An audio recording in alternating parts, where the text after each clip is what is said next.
Hi everyone, today we're going to be decorating these cookies. Just know that you can pause this video at any time. I'm only decorating one cookie, you're decorating two, so take the time that you need. Before we get started decorating, let's go over everything that's in your box. So you should have a warm-up sheet. You should have a little bag with black sprinkles. You should have some multicolor nonpareils. 3 bags of icing, a picture of your cookies. The cookies themselves should have come like this, and then a wooden scribe. First, I'm going to show you how to open up your cookie. If it came in the plastic bag, using scissors is always the best way. I cut the bubble wrap like this, so then it comes in the cello bag. And then just gently cut it. If you don't take the cookie out of the cello bag, it's good for up to 21 days. But once it's out of the bag, you'll probably want to eat it within 2 weeks, as long as you store it in an airtight container. With your icing, you may notice some separation, especially since your cookies may have been shipped. You can massage the bag like this for about 30 seconds to get the icing ingredients mixed again. You can also kind of stick your finger in the middle to really get a good mix of the icing. You can see my finger scraping there, and make sure that all the ingredients are thoroughly mixed so you won't have any runny residue come out when we first cut the cookie bags open. The first thing we're going to grab is our warm-up sheet, and we are going to do some practice on using our icing bags. I always hold my icing bags from the top of the bag, and I put my elbow on the table to help with guiding me. So I use the table as kind of like my anchor. If your wrist is shaky, you can hold your wrist like this, or if you want to control where the tip goes, you can bring your finger out like this. Either way works. So now we're going to cut the tips of our bags open. These are tipless bags, so you want to look for the seam. Once you find the seam, you want that to be facing up, and you want to cut the smallest hole you can. You can always go bigger, so don't take too much off the top. If it comes out all squiggly, you'll know you need to cut a little bit bigger, but I'm going to go ahead and do that with all of my icing bags.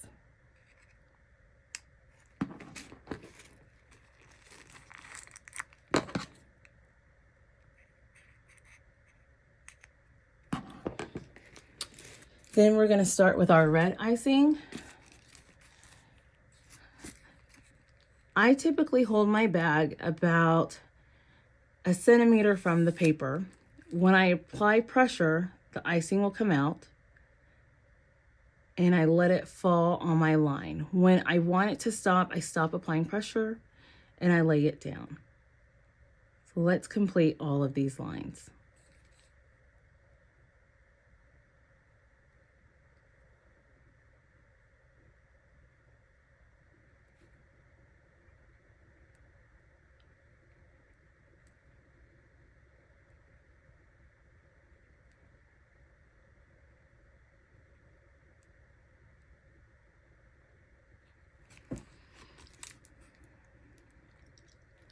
When you're ready to move to the swirls, you'll notice that I just gently move my wrist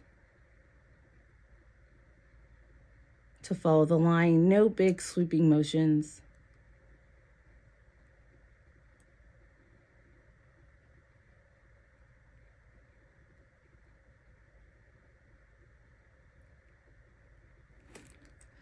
And same thing for my wavy line. Whoop. If I can get on the wavy line, there we go.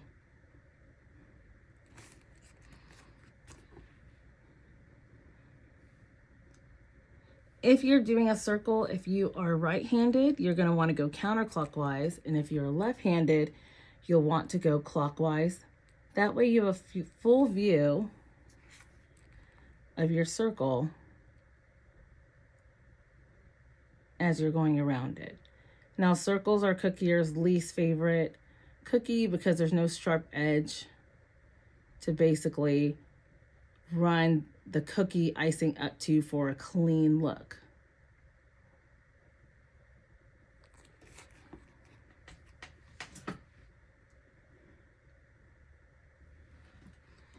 And then for the hearts, you start in the middle and you work your way out. And you'll do that again on the opposite side.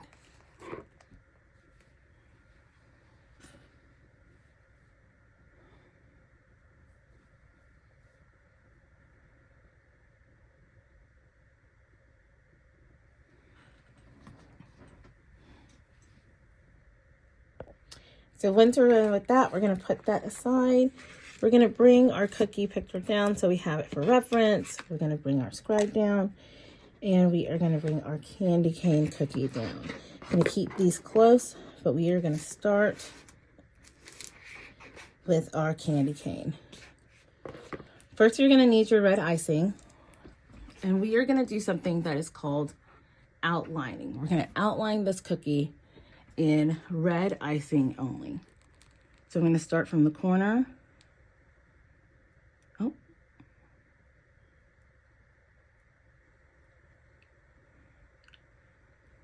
I'm going to outline the exterior.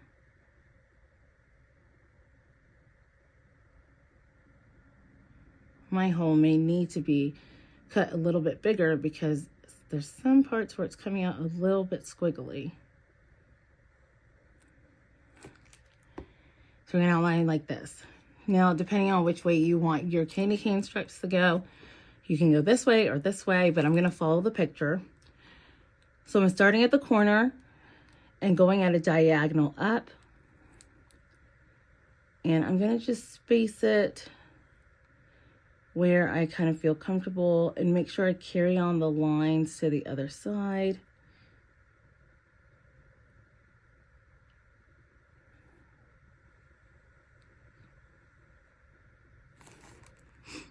And then I'm going to take the same bag and apply a little bit more pressure, and we're going to flood. Flooding is when you fill in the cookie. There's two ways to do this. You can go really close to the line like that, or you could go a little bit further from where the line is and then pick up that cookie tool and work that icing to the edge. I typically go in a circular motion, trying to get out any air bubbles.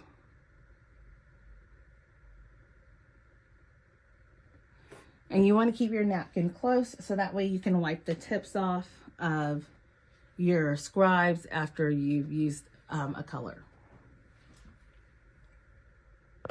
So now we're going to gently push this cookie off to the side, and we're going to bring our gingerbread house and bring our brown icing. We are going to do a lot of outlining and flooding here. So we're going to start in the corner.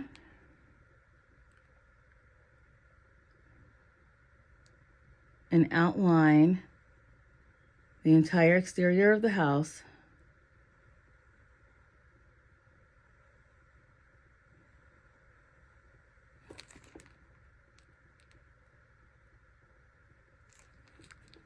Then we're going to add a door here.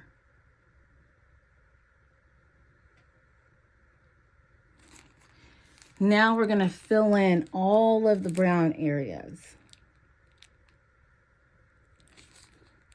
Don't worry about that snow. We actually put it on top of the cookie. In a perfect situation, you would be able to let this cookie dry for about 3 hours before putting the next layer on. But since you are decorating a DIY kit, you're probably just decorating the whole thing right now. But typically, I would definitely give the first layer 2 to 3 hours to start crusting over and drying before I did the snow on top.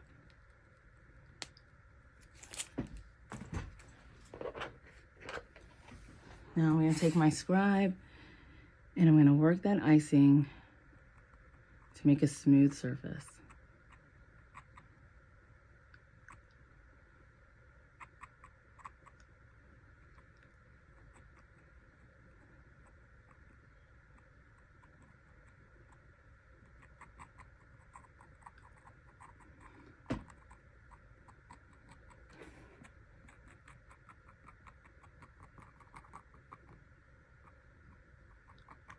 And you might be wondering, why are we not filling in the rest of it?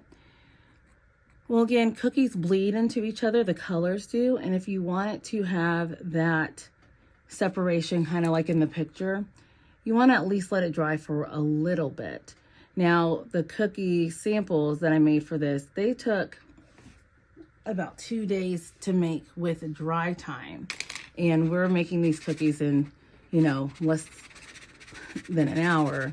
So, of course, the cookies are going to look a little bit more clean there. I'm just shaking it to get some of those waves out of it. And then I'm going to put this aside to let that continue to dry. Now that we're going to start our gingerbread cookie, you'll need his eyes and the gingerbread cookie. First thing we're going to do with him is we're going to outline him as well.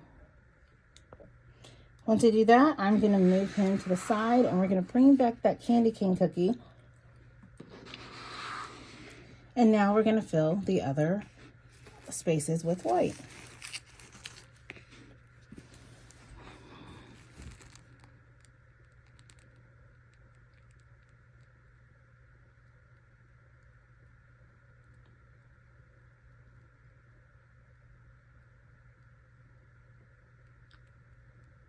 Again, we just used brown, so you really want to make sure that you clean off that scribe so you don't mix that brown color in your white icing.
Then once you're done, you can move that cookie aside. We're going to bring our house down and we're going to fill in the red door. You can always check your picture for reference. If you feel like your icing is starting to get chunky at the end of your icing bag, I always take a little piece of paper and I just squeeze and wipe that off.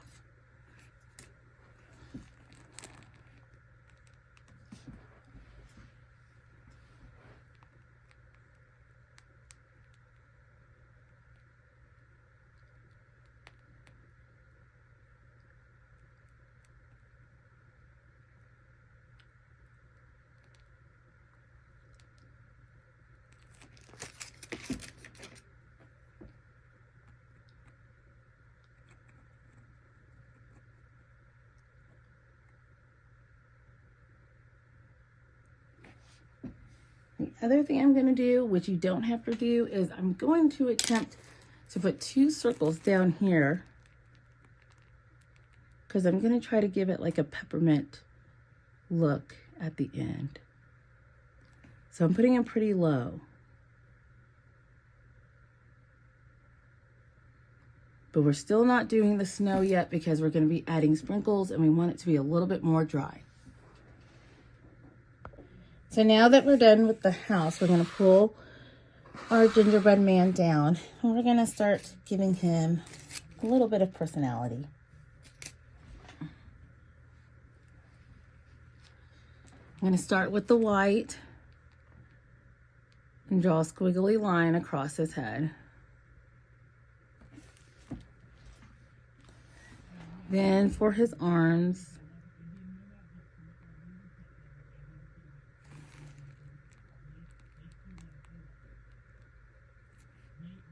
And then for his legs. Then I'm going to give him a smile with white icing. And then I'm going to make little heart buttons on here. And the way I'm going to do that, you might want to try this on a napkin first, is I'm going to make a dot, and I'm going to pull down, then I'm going to make another dot, and I'm going to pull down, and that makes a little heart.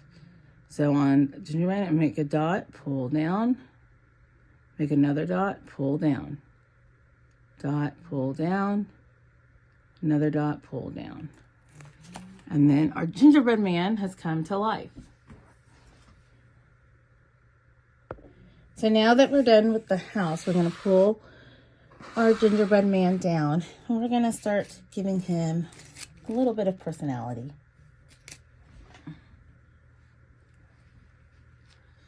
I'm going to start with the white and draw a squiggly line across his head. Then for his arms,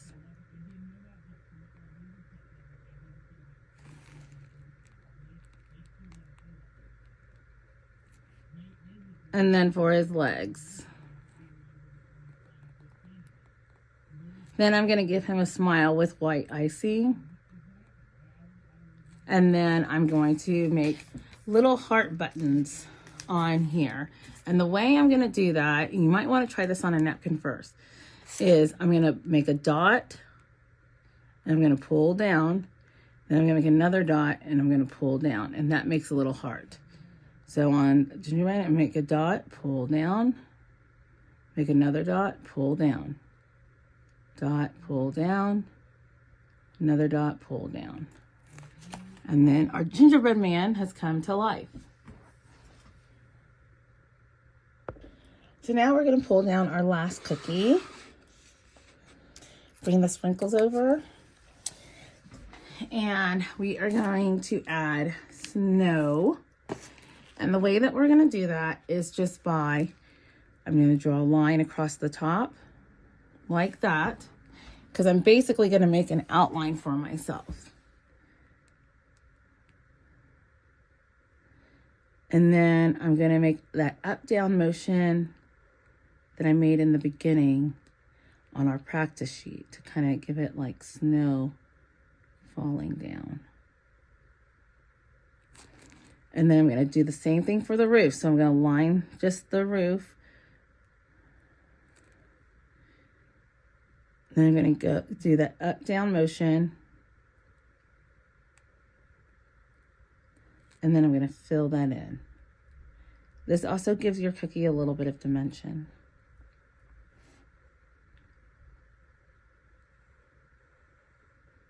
And this doesn't have to be perfect. Like, I'm not going to use my scribe because snow doesn't look perfectly flat.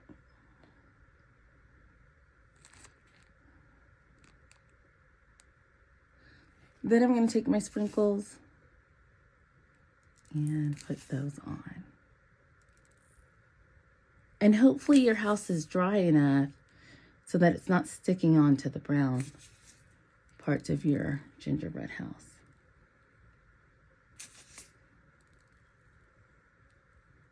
Okay. Then I'm going to give, let's see if these work out. So I'm going to start in the middle and make a little swirl like that. I'm going to do that again here.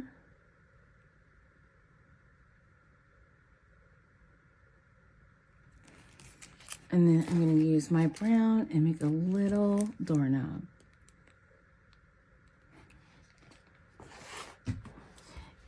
And there you go.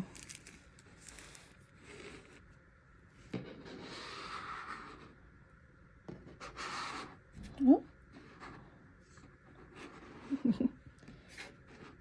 Here are 3 different cookies.